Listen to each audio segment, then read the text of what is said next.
Okay, we're going to talk a little bit about gardening, first of all, and then about harvesting and some specifics about each crop. So we'll start with our gardening, promoting our health. I think it's a good time for us to remember all the positive things that happen with gardening. We spent a lot of time talking about planting and waiting anxiously for those seeds to come up and things to start growing, and then we're going to harvest. But in the meantime, we have a lot of things that happen with gardening that are really positive for our lifestyles. So go ahead, Jennifer, next slide. So if we look at this slide that you guys can read, but I think it's interesting that one of the first things that's listed on there is stress release. And it is amazing. I think right before we started the official session, we were talking about getting out in the garden and what that does to your mental health and how that promotes positiveness in starting your day. It does actually, from a medical standpoint, decrease your cortisol and increase your other endorphins. So it makes it really a nice thing to do. It's a good workout. If you're out in the garden, is the same as an hour in the gym. So I think we can all think about that when the pandemic has caused a lot of people not to be out in their gym. It helps us eat healthy food, and it also helps for brain health. So we have a lot of good things, healthy benefits for gardening besides the produce that we have created. So go ahead, Jem. I think I enjoyed this slide. You can read it, but I think those are good pictures of making gardening a family event. Children are amazing in their awe and wonder of gardening, and the opportunities that they have to get out into the fresh air, the opportunities for patience and watching things grow. I had a friend who said their row of carrots never got beyond a quarter of an inch because every time the kids went out in the garden, they wanted to pick a carrot, and there were like only 6 carrots left by the time the season was over. So it just does a lot for just being out in the sunshine and watching things grow and learning patience. So it's just a fun thing for them to be able to experience. Go ahead. All right. Again, we'll talk a lot about nutrition. Carol's going to talk about preserving, but we're going to talk about the question that you people had about when is it ready for my harvest to be picked, and knowing that when we have a garden space and when we're picking crops, they're at the peak, they're better nutrition wise and that have better flavor in them. So we're going to talk about what we can do to keep that going for the whole gardening season. Okay. All right, if you guys would look at your books, you will see in the back, I'm going to tell you, starting on page 128, there are recipes that are listed in that book for cooking things from your garden. And we're going to talk a little bit more about that, but that's a good start in the back of your book. And next slide. We also talk about beyond these recipes that are here, and there's some pretty basic and useful recipes for the stuff that we commonly grow in our garden. And next slide. If you look to, there is a website that you can go, it's an extension, OSU extension site called Food Hero, and it has a list of recipes based on main ingredients and a lot of just good information for nutrition and simple recipes that you can do with your garden produce. So that's another option that you have, and that is a free download, a free site to go to. And the next slide. This is also a free download, and that is in your book, in your resource pages, but it is a wealth of information on recipes that are good to eat and inexpensive to produce. So that's another resource that we have for cooking our produce. So, okay. So Cynthia, before you go on, I forgot to make a slide for the homework recipe folder, and I noticed a lot of recipes in there. There was a tabbouleh recipe that looked awesome with carrots and parsley, and not carrots, cucumbers and parsley and all kinds of stuff. So I think the participants and master gardeners have put in a cool mix of recipes. Check them out. So we can, yeah, so definitely. It sounded like there was a great wealth of information. As Leah said, going to be cooking from that folder for quite a while. So, okay. Okay. So harvesting for freshness to get the best flavor and the highest nutritional value, we have to harvest best only to harvest what you need at the time. Extras should be stored in a cool place. Mornings or evenings are best. When the sun is out, things tend to wilt and they don't do as well in preserving them if you're not going to use them right away.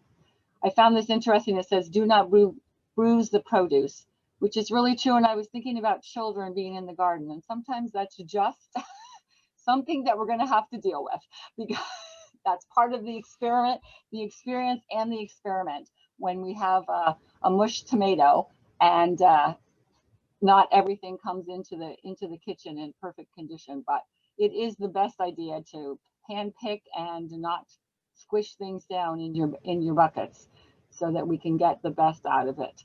And then we're going to talk a little bit about harvesting and how we know things are ready when we talk about individual produce and gardens harvest. So we'll go on from there. Okay. All right. In your book, and it talks about come and cut again harvest method. So this is where you cut the older excuse me. You cut the older leaves off of your produce, and then you let the younger leaves grow bigger so you can do it again. So basically you have an increase in harvest because you are not pulling up your whole plant. So this works well for spinach and chards and kale, and also for broccoli, and we'll talk about that more in just a little bit. But it extends your life of your plant when you do this method. Okay. All right.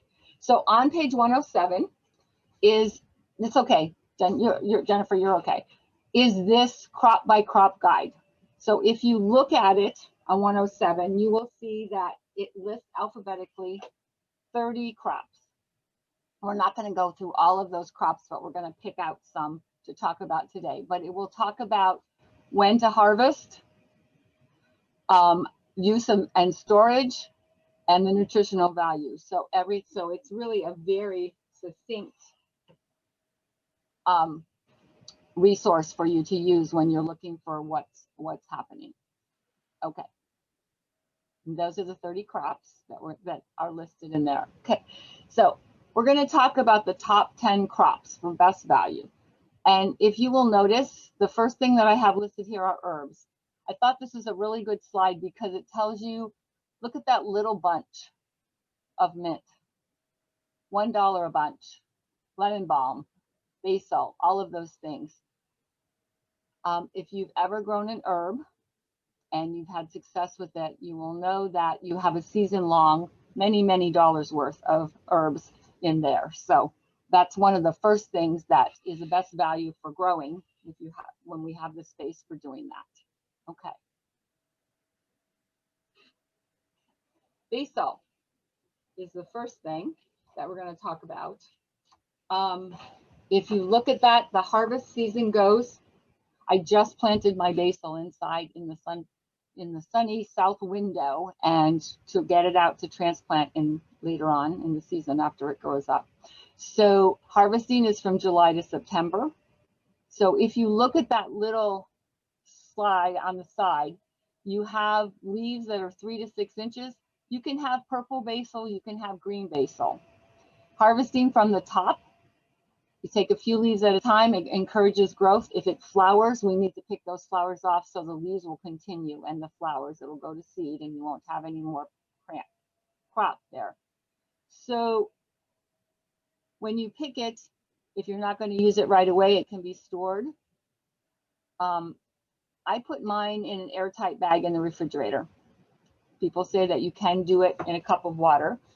I have not done that.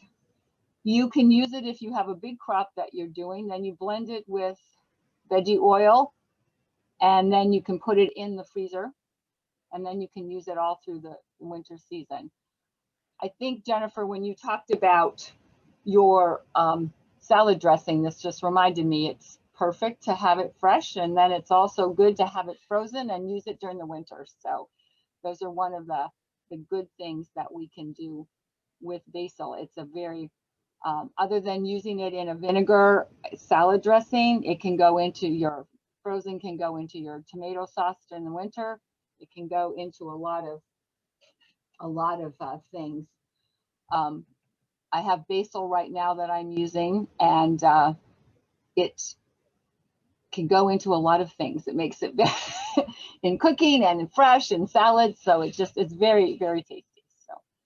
So one advantage of basil when you cut it and save it in a cup of water just on the kitchen counter, sometimes, a lot of times, if it's there long enough, it will send out roots. So if you want to expand your basil, or if you have a plant that might be getting a little bit woody and it's not at its peak, take some side shoots and start some new ones so that you can extend your season. You might put it in a container so that if you know it's going to drop down cold at night, then you can move it inside and extend your harvest even further. Mm-hmm. The next slide shows one of my favorite things to do with basil is to make pesto. So, Charles says it smells really good. Okay. Oh yeah. So and pesto can be frozen. So if you make it in the season when you're having your harvest, then you can freeze it and use it all winter long. So I think those are advantages to do that. Okay. Cucumbers. Your plants go out, and depending on the kind of cucumber that you have, you can have slicing, you can have pickling, you can have yellow cucumbers, lemon cucumbers. So there's a variety of cucumbers out there that you can have. So based on that, the harvest is based on your preference of the cucumber that you've picked. Slicing 6 to 8 inches, pickling anywhere from 2 to 6 inches. So depending on what you're going to do with them. I did notice that some people were going to do some pickling. So maybe that's one of those things that you'll end up doing. Again, harvesting in the morning is the best. And then maybe I'm the only one who's had this experience, but going out to your cucumber bed and finding a cucumber that's now 12 inches long and 8 inches in diameter, and it's like, that is not going to do for anything. So, and starting to get yellow. So they start growing and they grow really fast. So daily looking at that is a good way not to have overgrown cucumbers. So they will store for quite a while in the refrigerator. So if you see on the side with your clippers, you want to clip a little bit with the stem on it, and that seems to make things a little bit better for processing them. A little master food preserver trick is if you slice 1/8 of an inch off of the blossom end when you store it, the enzymes do not ripen quite as quickly. Ah, really? Okay.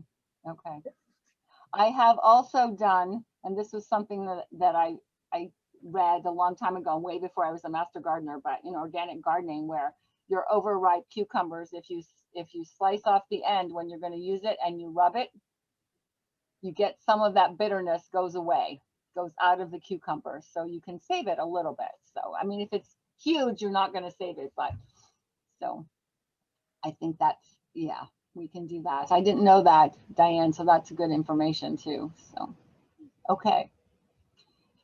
And beans, snap beans.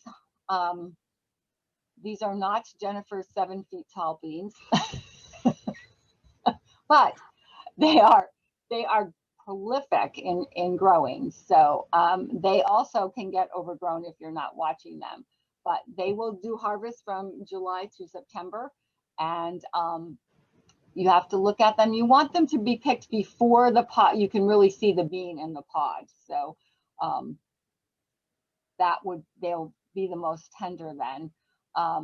These are ones that the kids in particular like to pick off, and sometimes you have to watch them so that they're not pulling up your plants at the same time they're pulling off their beans. But so if you harvest them, they will continue to blossom and they will continue to grow. So that's one of those things that keeps going, and they will keep for quite a while in your storage, and they are pretty easy to freeze. So not a lot of work to do that, and they taste pretty good in the winter. So I have had mixed luck with doing saving my pods when they dry. It seems, for me anyway, it has always seemed like a lot of work for the little bit of amount that I get, but you definitely can do that. So you can use them and use them as dried beans. So, okay. Broccoli. Broccoli plants start in June, and they can go as far into the late fall as we want if we take good care of them. When we cut off the main broccoli plant, we should do that when it's tight and compact here. Yeah, thanks, Jennifer. When it's there, before the flowers, you get yellow flowers. You can still harvest it when it's that, but that's not at its prime. So we want to do it before it gets yellow flowers on it, and we'll harvest that. And those side shoots that you see right there will keep growing. So you just cut them off and you'll get more. And you can have broccoli till the late fall when you do that. So it'll just keep going. My broccoli last year, after I picked my main head, I had broccoli until the end of October. So it was really kind of fun. It's always nice to have fresh things when everything else is kind of waning down. So yeah, so I think we're okay with that. Carrots. There's our little child that's picking her carrots. So they also will go from the start of July into November. They get sweeter as they grow. So there's a variability there. So we don't want them to get huge, so they get too big and split. But they will they can be picked and stored with their tops off. I've actually left my carrots in the garden through November, and dig them up when you want a few fresh carrots, and there is nothing to me any tastier than a fresh carrot out of the garden. So those will, I think, when you just have to make sure that when you're harvesting them that you loosen that soil so that you can get the whole entire carrot up and not break off part of it. So those are another thing that will last you a long time. Okay. Chard. Chard is one of those cut and come again. I don't know if there's a lot of experience out there with that, but chard is one of those wonderful things that can be used as a fresh green, steamed, broiled, used in soups, salads. It's very, very versatile, and it will last a long time in your garden if we do this cut and come again growing. So, go ahead, Jen. So I have kale that was planted, I think in September last fall, and I still am cutting off of it. So eventually it will go to seed, but that's a good long time to be able to harvest. We had a pretty mild winter, so it stayed all winter, and I use it in winter salads and soups like and it's gorgeous. Look at those colors. It makes a salad just come alive. I love chard. It's very mild tasting. It looks like it's going to be beefy and crazy, but it's very mild. So it's in the same family as spinach. A lot of nutrients. I think it's awesome. Yeah, it's got good color to it. So yeah. And colored greens are something that I have not grown, but again, the cut and come again. If you look at that bottom picture, it will tell you that when it gets bigger, you want to cut off that stem, and you can use those greens in a variety of ways. Again, the same as you would chard. So again, look at your harvest season goes till December. So when everything else is like rainy and cold and nothing's green, chard is right. Collard greens are right there for you, so that we can have something that livens up your table.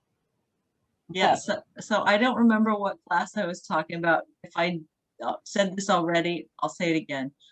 So as you see here, they're cutting out the middle rib of the collard greens. I'm still harvesting collard greens again that were harvested or planted last fall. So they can go much, much longer if you have a mild winter. But if you're saving those scraps and freezing them, you can make an awesome vegetable broth. And in the recipe folder, I hope I put that in there. I think that was the first thing I put in there. So making vegetable broth from free scraps, you know, talk about resourceful. And it has really, really taken my soup making up a notch because the broths are so rich. Because there's, I don't know, there's probably scraps of 20 different varieties of vegetables in there, just because I put peels, potato peels, ribs from the collards, ribs from the kale, ends of onions, anything in there, and it's amazing. It gives all your soups kind of a greenish tinge, like if you're making chicken noodles, the noodles will turn greenish, but it tastes awesome. Okay. All right, and kale, probably my favorite of the green category. I just picked, just like you, Jennifer, my kale I planted in the summer, and it actually didn't do the best that I thought. I left it. It was just kind of not great. And I have been picking kale for the last month now from this crop. It's just expounded in this weather. It's just done really well. Tonight I made bean and kale and cheese quesadillas. Wow. So yeah, and all I did was take off the stem like they're showing you here, and then I chopped it up, and I have another recipe tomorrow that I'm using with chicken and kale. So it's kind of fun to have something that's mine is, I have two varieties. Mine was the green curly, and then I have some purple. So it's just kind of fun to have both of those in the garden space and using that up. So I really want to try the broth that you talked about, Jennifer, but I have a worm farm, and so all of my stems and everything go ground up into my worm. So No, but you can still give. So after I make the veggie broth, I still dump all the random ends and stuff, and it goes into my compost. So the worms will just get it when. Well, that's true. I could do that. That's true. One step further down. Yeah, there we go. Okay. We're just about, and lettuce is the same thing. I think we'll see how your little baby lettuces go, Jennifer. Yeah. But it's a cool crop, and it enjoys cool weather. It's, again, this is leaf lettuce, and so it's a cut and come again crop. I think what I will say about this is that when you're planting leaf lettuce, you want to do succession planting so that you can have plant your original lettuce, 2 weeks later, plant more lettuce, so you have a continuation of your crop. It will bolt in really warm weather, hot weather, and that bottom picture shows the bolting when it goes to seed. So you can, you can cut that off, but your lettuce will get bitter if you let it go to seed. So again, cutting that off. I am not a great head lettuce grower, but that's a little bit different. You just have to, harvest that when the head gets big enough and clip it off, and it's a one plant deal. So, but lettuce will store for a long time, and 2 to 3 weeks in your refrigerator in a bag. So it's a good crop. Okay. Peppers, all kinds of peppers. These are hot peppers that they're growing. Then they, I think your book or somewhere where I read when I was researching this, that hot peppers are easier to grow than bell peppers. So depending on what you want to do with your peppers, making hot sauce or having bell peppers, you just pick your variety, and then you're looking at your bell peppers that are harvest them when they're green, or you wait till they turn red. That was a new awakening for me when the first time my green peppers started turning red, and I went, oh my goodness, I just never waited long enough for them. So, so there we go. And then I guess the twist and turn, so we're not injuring the plant when we do that. And again, they will stay in the refrigerator. You can freeze peppers. That's pretty easy to do for later on in the use. Okay, I think we have one more. Oh, spinach again. Cut and come again does the same thing as our other greens. I talked about the 10 top things. I actually have 13 here, but because the greens kind of all come together. So you can do baby spinach, or you can wait till it gets a little bit bigger. Harvesting that out will give you a long-lasting crop. So we'll again store in the refrigerator for a while after you wash it and leave it in there. So okay. Ow, summer squash. It always is the joke around when you're whether you're having yellow or green zucchini squash. How many plants of zucchini do you need? Not too many, but you're always afraid you're not going to get the seeds to come up, so you have many more than you need. But there's a lot of things that you can do with. You can harvest them when they're really tiny, or they can get to be a little bit bigger. You can use them as zucchini boats to stuff and do that. Last year, when I had an overabundance of zucchini, I put it in my dryer. I grated it up, put it in my dryer, and then I put it in the food processor, and then I use it for soups and stews and thickening. So it works really well for that. And there's a lot of recipes out there that we can do. So depending on what you want to do, zucchini can be small. I have to tell you, when I grow my zucchini, I never knew that they could be that tiny. So mine were always bigger than that. So yeah. So again, if you decide to keep them, they'll stay in the refrigerator for a while, and then you can harvest them and preserve them up in a variety of ways. Okay. And last, tomatoes. If you look at that first thing, there are 4,000 varieties of tomatoes in the world. So there's a lot out there. I do have to say that when the first tomatoes come off your plant, it's the wonder that you never buy a tomato in the store, because it's just amazing what that will do for you. And it is very, very, very, very rewarding to have your first harvest of your tomatoes. So firm, just a little bit of give on there. You're going to twist off the vine and should come off easily when you do that. I did last year when I was talking about storage, they will stay in your refrigerator. Last year when I harvested my tomatoes, I still had a lot of green ones. And this is the first time that this has really worked for me, but I put them in a paper bag and with an apple. And the apple makes the ethylene makes it ripen the tomatoes. And I had probably a dozen tomatoes because I just tried it as an experiment, and they all ripened and they were delicious. So yeah, so that was a good experiment for things that are, as the season goes and we know we're going to get our first frost and our tomatoes are going to die. So yeah, so that's about it for that.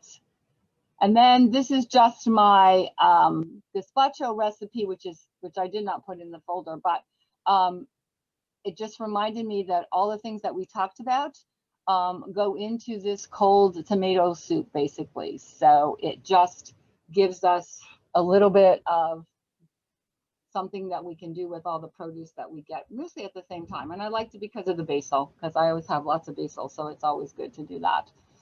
So I think that's the end of my section.